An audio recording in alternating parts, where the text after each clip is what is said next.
So I posted about white folks on food stamps, and one thing I kept seeing was that welfare was created for white people. I knew that it was created during the New Deal, so I did some more research because I didn't really know the whole story, and I thank you guys for responding and helping me learn stuff. So during the Great Depression is when we saw the beginning of things like Social Security, unemployment insurance. But here's the kicker. When Franklin Roosevelt built those programs, he had to make deals with Southern Democrats in Congress, the same folks who were big fans of Jim Crow, to get the support of these racist white Southern politicians. The programs were designed to exclude farm workers, domestic workers, jobs held overwhelmingly by Black, Latino, and Indigenous people. So right from the start, Black and brown families were pushed out of benefits so that white people could get them. Then we move forward to the 1960s, and there's this war on poverty. It finally opened up welfare programs more broadly, and that's when food stamps became permanent. Well, permanent, we don't know what Trump's going to do to them, but they lasted a long time. And guess what? The minute more Black and brown families started accessing this help, the politics shifted.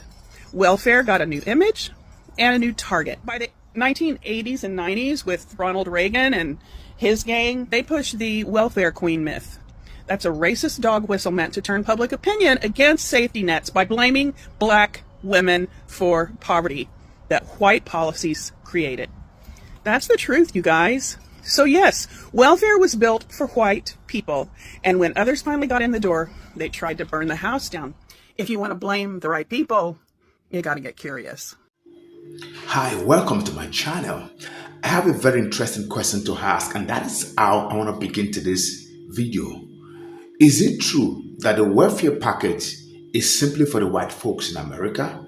I don't know, but I want to ask you guys, and I want the conversation to begin from this place, because a couple of people have come to say that it was designed in 1977 and 1950. Different years were mentioned because different packages were released by the government of America, and they said land was released for war veterans to get land, and they said it's only released so that war veterans can get the land, about 40, 60, 80 acres, and they can sell part of it.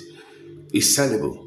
So at the long run, there's another package that was set to be released by the government, and they said it's not for non-white. So when they say it's not for non-white, it simply means that Black shouldn't come. So all of the stories I've brought to you, but I want the conversation to begin because I want to start commenting. If it is true, if it is false, let me know. I'll be right back. Let's go watch those videos I've put together for you, because this is very interesting and it's going to be very, very, very interesting. Credits are given to our content in this video. Don't go nowhere. Welfare is for citizens, and citizens have always been white.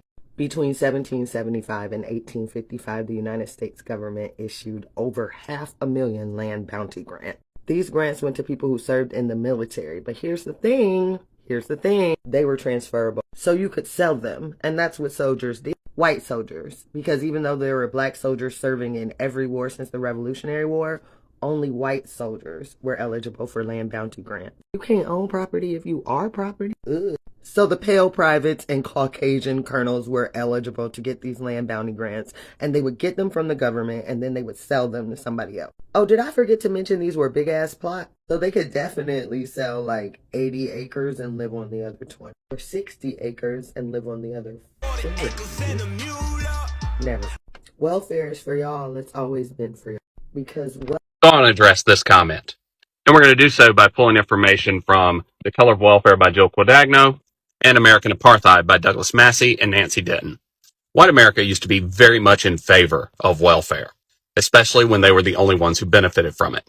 So when we think about food allowances and cash allowances, those were originally put into place in the 1935 Social Security Act. It was called the Aid to Families with Dependent Children.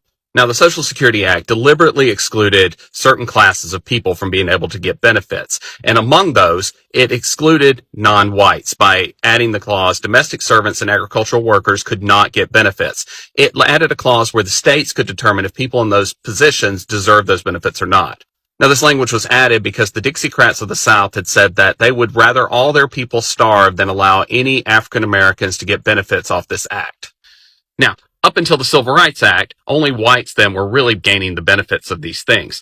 And we saw that the government supported the position that women should be able to stay at home and raise their children. In fact, it was readily believed and accepted that women should not be punished if their husbands died or abandoned them, that they should be able to stay home and raise their children because that was their right, that the children shouldn't suffer and that they would do better if the mother was at home and had a full income and had food and housing and everything provided for her.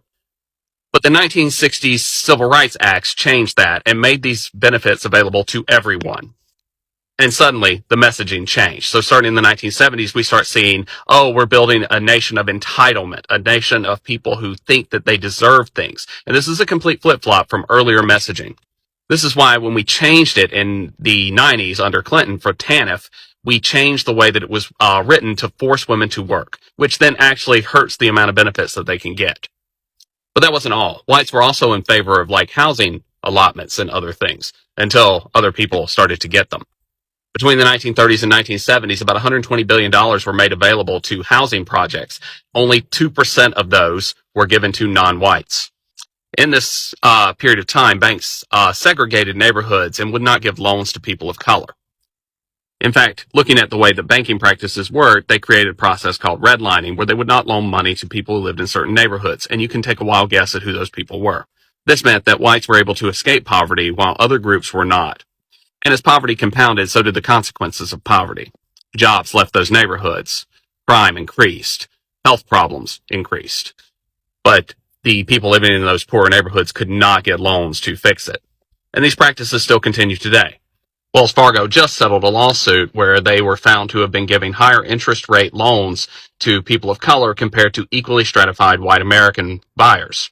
This means that whites could still escape poverty. But at the end of the day, the middle class was built by welfare programs, the white middle class. But the origins of white wealth comes from welfare, right? Yes, FHA that's exactly what we're talking about. That's exactly what we're talking. Every policy, welfare, right? every white-only policy that ever existed in this country was welfare. You know, whether it was the FHA, whether it was the Farmers Act, whether it was the Dawes Act, with the land grab, where they confiscated Native American land and redistributed it to white people who gave themselves Indian last names, gave themselves Native American last names. You know, it's wild. You know, they would even classify Native Americans, a lot of as Negro, so that they would no longer qualify to gain inheritance from their own land. You know, so it's an injustice, to say the least, to not include this history in the context of wealth gaps. You know, it just doesn't make any sense. You know, but it's not supposed to, because it's designed to pathologize us. You know, and I think that we tend to feed into the pathologizing, you know, because we've been scripted by this marketing campaign as well. You know, this marketing campaign that's designed to create the assumption of black inferiority, right? We've bought into it.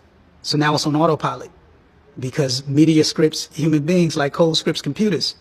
So we've been scripted. We're running a program that's been running for 400 years, the greatest marketing campaign in the history of the world. If you want to study marketing and psychology, study what happened to us in terms of the perception and how they created this perception around us of inferiority, you know, because now it's on autopilot.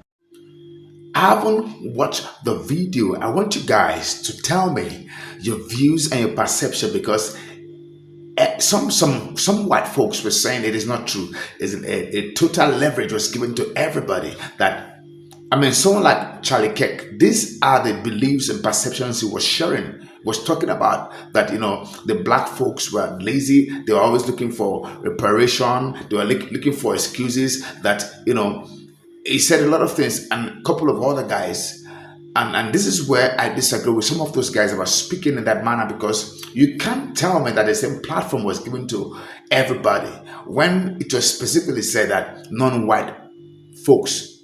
They said non-white. If you're not non-white, don't even come and get some of these welfare packages. And you were saying that the black are always looking for excuses to get money, to get paid, and all that. I also remember that when the white folks went through what they did, American government paid them reparation to console them, to make them feel, okay, don't worry, for what you've gone through, this is what we're going to give you. But let me ask, who has gone through a lot of hard time the most in America? In the world generally, not even America. It is obvious, it is a fact that the black folks I've gone through a lot all over the world, not even America alone. And if there's anyone that should be seeking for reparation, I think it should be the black folks, because they deserve it. They've gone through a lot, and a lot of things were done to them. And if there's anybody, it is them. But that's just by the way. What we're talking about today is the fact that welfare package. Now farmers are crying for welfare package. They're saying, hey, we need to be bailed, we need a bailout, we need government to step in and all that. And that is why this conversation actually began, because it looks like government is about to give them bailout again. And people are saying it is normal, and the black folks will get more money to bounce back to, even though this government is doing as if it's not going to give them anything. But people are saying welfare package is a right of the white people, right, white citizen, and there's nothing anybody can do about it. And when it's been done, there's some of the non-white people will be sidetracked, and they'll be, and people are saying, for how long will this continue in a country where everybody seems to be calling themselves the citizens of the country, but there's some rights and privileges that is not attainable, that they can benefit from?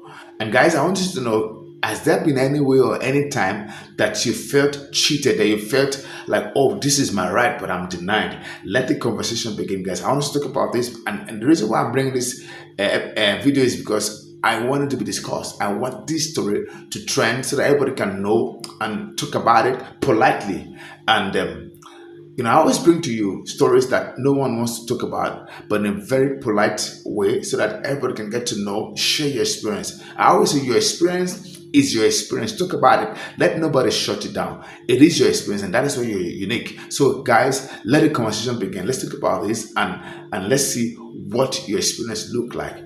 Guys, thank you for watching. Thank you for subscribing. Thank you for liking. And if you are new here, do well to subscribe. And of course, if you have any gift for me, go ahead and do that, because everybody has been doing that, and I want to say thank you for them.